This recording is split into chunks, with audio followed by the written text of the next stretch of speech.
Le villageois et le serpent. Fable numéro 13 du livre 6e des fables de Jean de La Fontaine. Un enregistrement de Jean Lambert pour LibriVox.org. Le villageois et le serpent.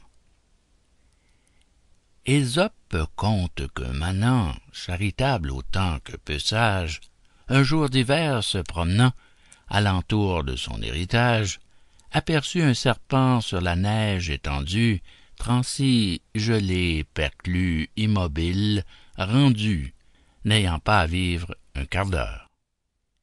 Le villageois le prend, l'emporte en sa demeure, et, sans considérer quel sera le loyer d'une action de ce mérite, il l'étend le long du foyer, le réchauffe, le ressuscite. L'animal engourdit sans peine le chaud, que l'âme lui revient avec la colère. Il lève un peu la tête, et puis siffle aussitôt, puis fait un long repli, puis tâche à faire un saut contre son bienfaiteur, son sauveur et son père.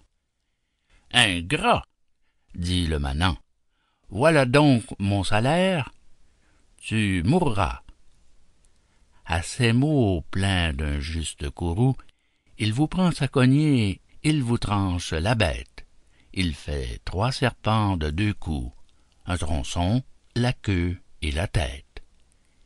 L'insecte sautillant cherche à se réunir, mais il ne peut y parvenir. Il est bon d'être charitable, mais envers qui? C'est là le point. Quant aux ingrats, il n'en est point qui ne meurent enfin misérables. Fin de Le villageois et le serpent, fable numéro 13, livre 6e des fables de La Fontaine. Cet enregistrement appartient au domaine public.